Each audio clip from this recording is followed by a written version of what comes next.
Alrighty, folks, welcome to Johnny D Talks to the Stars, and this time around, another great guest, Jan Handzlik. The name may not be familiar, but you may have seen some of the productions that Jan has been a part of, such as Twilight Zone, and also a movie called Auntie Mame. Welcome to my show, Jan. Thanks very much, John. Glad to be here.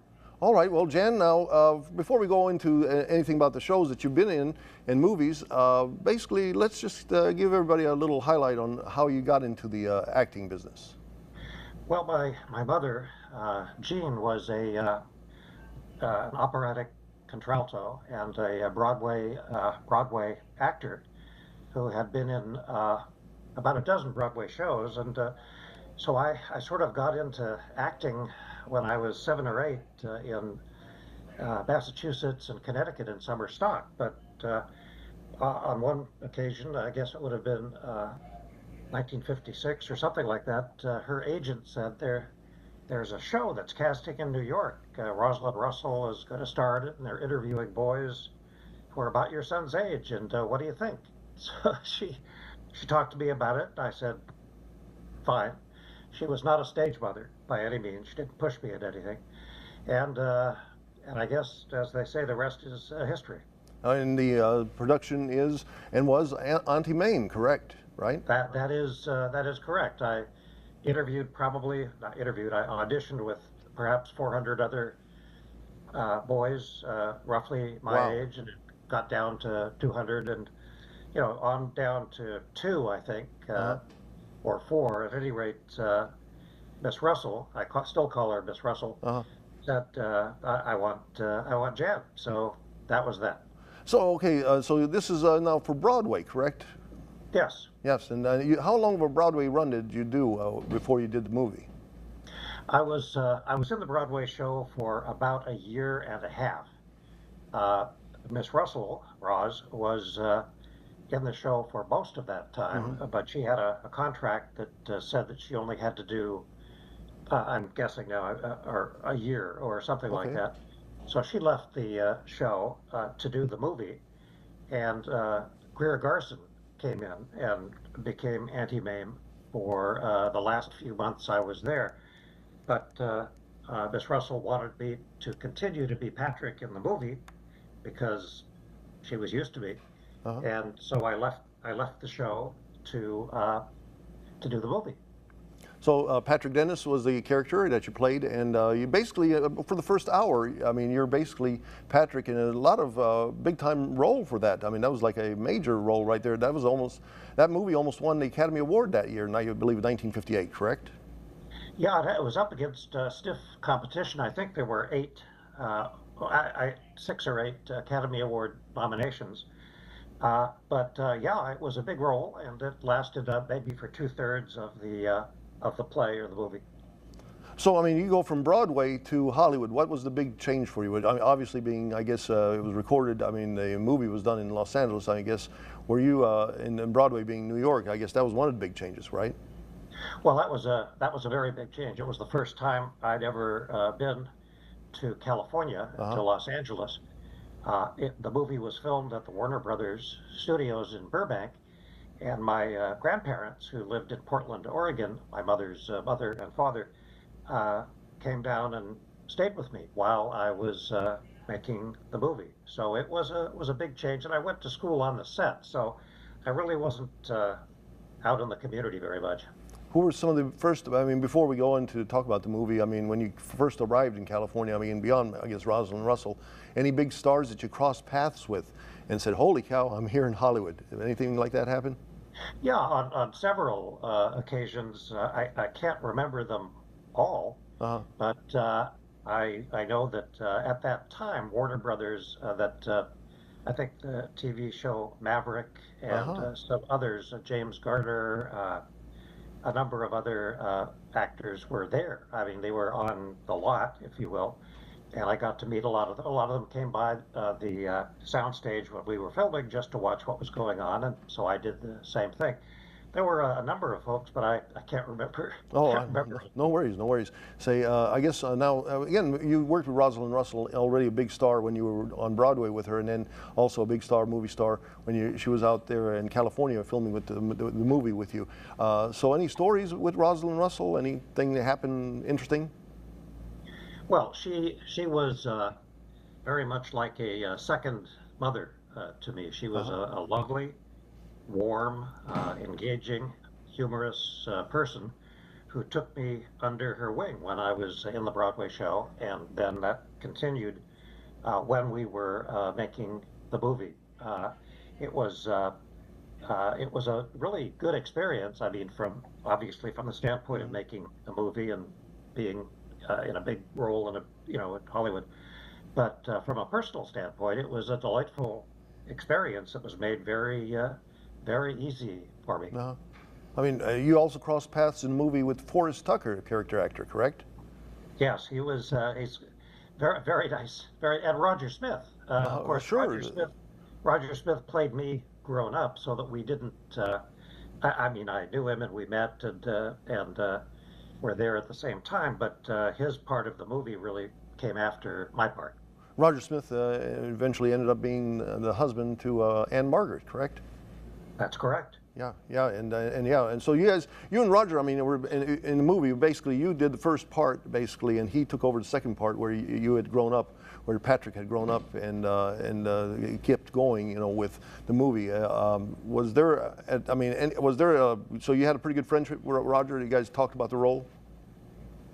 Oh yeah. Well, by the yeah, when we started the play and we were in rehearsals, Okay. and then we did a tour of three cities before we came the pre-Broadway shows. My role was developing, and it was forming at that time, and it was really to be like a son or a nephew to Auntie Mame. And so, no, Roz, I will call her, was very kind and very helpful in, I mean, she had an idea about the way things should be, and I did not. And so I certainly was more than happy to take whatever advice I could get. And of course, Morton DaCosta was the director of both Hmm. the play and the movie, I believe, and uh, he was a really lovely person. Ran a tight ship, but he was also, because I was young, I guess, more a number of other reasons, was always very kind and helpful. It was as far as I'm concerned, it was a great working environment. And also it was almost like it had that, and not to say Breakfast at Tiffany's had a totally different view of the world, but it was a love story basically. But this is basically a love story between an aunt and a nephew. I mean, you're basically how basically you find this aunt that's just almost like a, I'm not sure if the word beatnik or a lady beatnik. Basically, she's basically just like Holly Golightly. A couple of years later, it was Rosalind Russell's role of just being out there, and all of a sudden you come along and you basically stabilize that family. Bohemia, I think, is how Auntie Mame might have put it, or people might have Yeah, described it. Bohemia. Yeah, Okay. it was you're right.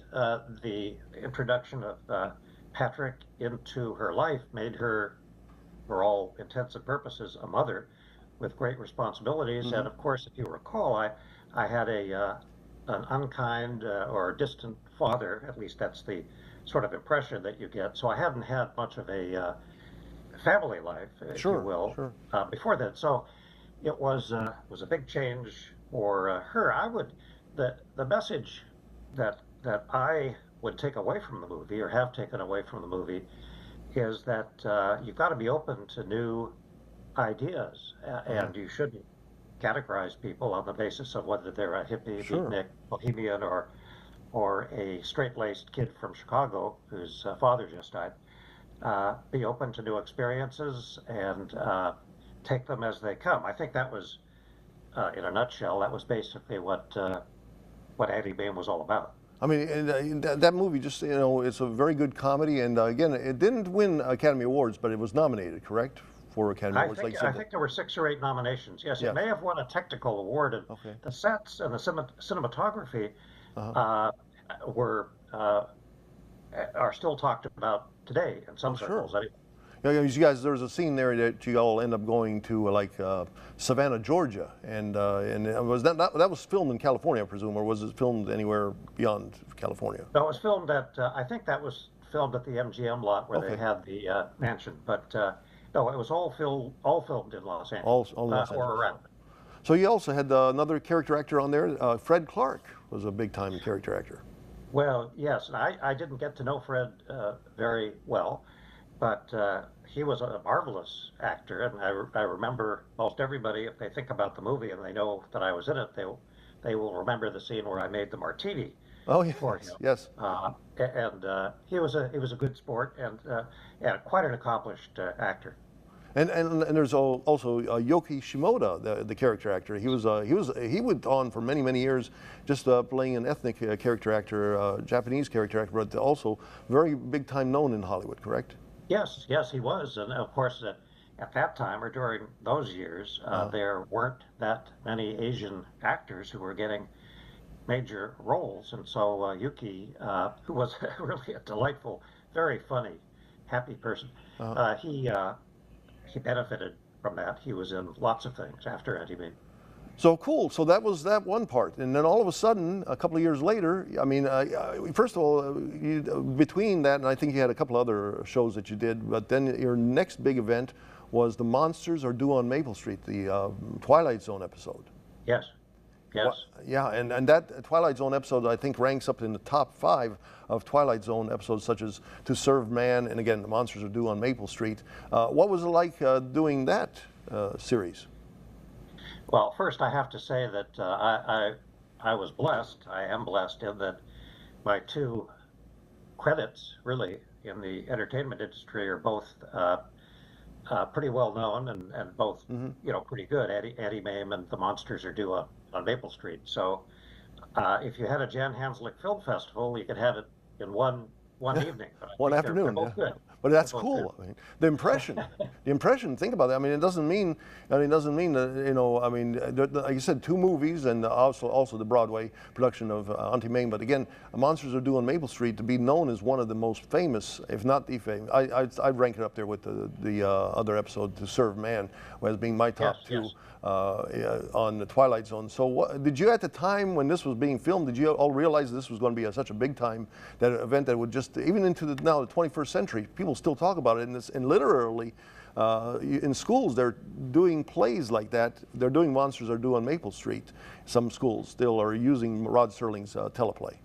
Yes, it is. It is a message. The message from that particular episode is just as applicable and maybe even more important today than it was back then. That is, you can introduce some confusion and create divisions between people and get them fighting with one another. And according to the aliens who were engineering this, it was very easy to take over because we'll turn and fight against each other at the slightest provocation. But no, in answer to your question, that no idea that this was going to be. I mean, Twilight Zone was an excellent show, and of course we all hoped this would be an excellent show too. But nothing like the reaction or the staying power that this episode has had. I mean, basically, because of the time period, I mean, from late 50s into early 60s, I mean, there was obviously television was just like what we have now with Netflix and the internet. Everybody's trying to do something there with these platforms that we have today. I mean, television was in its basically adolescence during that time period, not the infancy of the 1940s, early 1950s, but by late 50s into early 60s, you still, did you get any other offers to do something, or did you just say, just decline those offers? Oh, well, I wish I could say that I left acting, but I think the truth is that acting left me. Really? I was getting a little older. My voice was changing or had changed.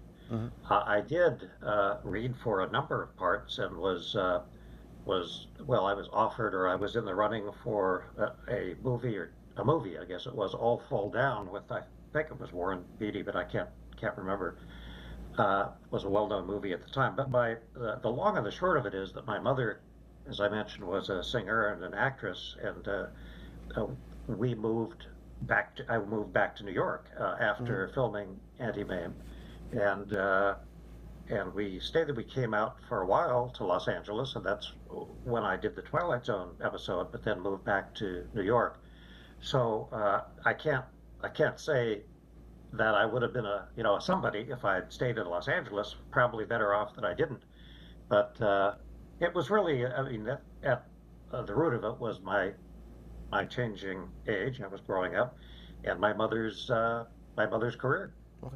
So yeah, but you were a somebody. I mean, again, a big time. I mean, even like I said, even just those two major things from again Auntie Mame and into the Twilight Zone. Going back to the Twilight Zone, you crossed paths with like several character actors in that show, such as Claude Akins. Any stories on Claude? Because Claude kept on going. He was just constantly there from either Gunsmoke all the way into Moving On and Sheriff Lobo eventually. Did you keep in touch with Claude? No, I didn't keep in touch with any of the cast members other than Jack Weston for a short period of time. Okay, But there was really well, you remember the early episodes of Twilight Zone, or maybe all of them.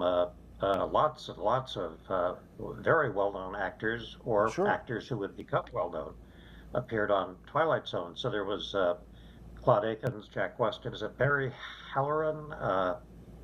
At any rate, there were a number of actors on that in that episode who became quite well known. They were character actors. They were Sure. not people in starring roles necessarily, but really good actors. Claude Akins, again, uh, this was really an enjoyable few weeks that I spent doing this, and everyone was really nice. Jack Weston was very funny, Mhm. and Claude Akins. Well, they were all actually very humorous and relaxed, and who knows what was going on in their real lives, but as far as I'm concerned, they were a good group. I mean, you also had Barry Atwater and Amesy Strickland Yeah, too. that's who I meant. Barry Atwater. I'm Yeah, sorry. they Yes. were big time character actors that went on for years and years. I mean, Amesy Strickland, I mean, she lived a long life and she was doing acting all the way into the 2000s. Yes, that's right. So it was a notable. I would like to think that at least as far as a number of the other cast members, that that episode of Twilight Zone helped propel their careers, Hmm. and maybe it did, but well deserved. Really good actors. I mean, so you're doing the Twilight Zone. Was Rod Serling on set, or was Rod Serling? I know those were his episodes. That's a lot of his episodes that he wrote, and they were Yes. really down deep in his heart. At that time, he was just so powerful of a writer, and that writing still to this day still holds a lot of strength. So, did you ever cross paths, or did you talk with Rod Serling? Well, sure. Several times he was involved in casting me to begin with, and then he was at the readings of the actors before filming. Hmm. So he was at the script readings when we were, running through our parts, and he would sometimes change things or change lines, but he would contribute, obviously contribute to that. And then I don't recall. I think he was on the set for a couple of the days, but I don't have a clear Hmm. recollection of that. But I have a very clear recollection of actually sitting right beside him at one of the readings that we did before the filming started. Hmm. Oh, and so, I mean, when you guys were doing the readings, I mean, would he sit there and just say, "Okay, this is not the way I would like it," or did he have like a lot of input on the way? Because I mean, obviously, it was written his story, and I heard that he held those really close to his heart. So, would he sit there and tell you, "Hey, read it this way or read it that way," or just did it? Just Yeah, hope to yeah. change? I recall, and I only recall my part of it, but Hmm. he, would make, I guess you could say suggestions, but he would tell us how he envisioned this character reacting in this situation, or what this character might say, or what they would do. So he was not shy about making, and of course that's what everyone wanted. They wanted not to please Rod Serling necessarily, but to fulfill whatever vision he had, and to make sure the show Sure. was good and was a success. Well, okay. So after all the acting, you end up being a federal prosecutor or a lawyer, basically, as time went on. How did that come about? Well, it may not be too surprising to hear that when I was young, and we did have TV. Uh-huh. I spent a lot of time watching lawyer shows on television, and one, of course, was Perry Mason. Okay. And I can remember saying to myself, "Boy, I'd like to, be sitting up in that office with a view of the Los Angeles Civic Center. I'd like to be a criminal defense lawyer." Now, I was pretty young when I Huh. when I set out to do that, but it was a natural thing. I mean, being a trial lawyer is being an actor, and Hmm. being an actor, those skills can be applied to being a trial lawyer. So, at any rate, after I finished high school in New York, and my mother died when I was in my senior year of high school. We were living in New York. She was in the Broadway show of How to Succeed Without Really Trying with Robert Morse and Rudy Valley at the Okay. time.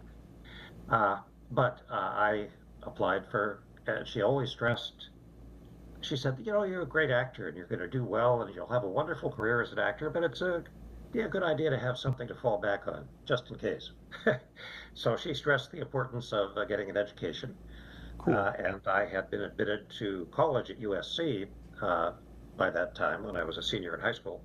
And so I came out to college, and I've been here. I've been in the Los Angeles area ever since. And you ever cross paths with folks that recognize you still or remember you from Auntie Mame and Twilight Zone? Well, I would be. It would be very rare for someone to see me walking down the street these days and say, "Oh, weren't you an Auntie Mame?" But I do, and I still get fan mail. As a matter of fact, I have a couple of pieces around here someplace. It used to come much more frequently. Now it's every couple of weeks or so. I'll get someone sending pictures to me to sign or Cool. autographed, whatnot. For the first few years after Auntie Mame and Twilight Zone, I was a big deal. I Oh, mean, as far sure. as my contemporaries, my schoolmates and others thought, and so. Uh, but the answer to your question is there are many, many people, although fewer and fewer every year, who remember Auntie Mame Uh, and who maybe know that I was in it or somehow placed me in it, or they find out. Many people, many of my friends, actually, because I don't go around talking about it, many of my friends, not recently, but they say, "I was watching the Twilight Zone episode, this reruns last night, and was that you?"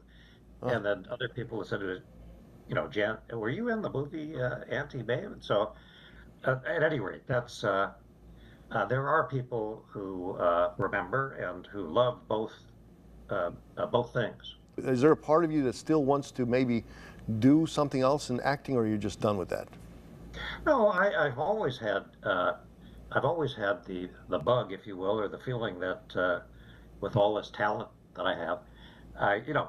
Uh, I say jokingly, I could apply it back to the theater or as a voiceover artist or something in the entertainment industry. And I do love going to the legitimate theater to plays Hmm. and of course I love going to movies and so I do have that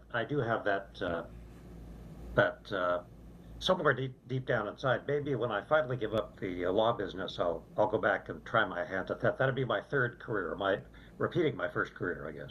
What does your future hold? Are you going to do a lot more lawyering, or is that what it's called, lawyering? Or I mean, I'm not even sure on the terminology there. Or Well, practicing law or lawyering, yeah, practicing law. Do you plan to do a yeah, lot more practicing law? I do, yeah. Okay, cool. I say jokingly that as long as somebody's willing to pay me to do this, I'll keep I'll keep doing it. But I do have a number of mostly federal criminal cases, securities fraud, bank fraud, a lot of international clients, but not as many as I used to. I run my own firm now, so I don't have the same sort of support and resources that I used to have at large firms, but I'm still enjoying myself. The fact of the matter is that I've always thought that going to trial was the best part of being a trial lawyer. Hmm. But the fact is that trials are few and far between, especially in federal court. these days. So I'm not getting the same sort of satisfaction that I used to, but I'm still at it. Well, it's cool to talk to you. I mean, it's a great. I mean, you've had albeit a small career, but a great career in television and in movies. I mean, just one television show basically and one movie, but still you made that great impact, and it certainly was a pleasure to have you here on my show, Johnny D Talks to the Stars. Well, thank you so much. And obviously, you're someone who remembered Auntie Mame or Twilight Zone, so I do appreciate your asking me to be on, and I'm happy to have talked to you. Well, good luck with everything. Hopefully, everything works out for your future. Thanks very much. And thanks for being on here. You bet.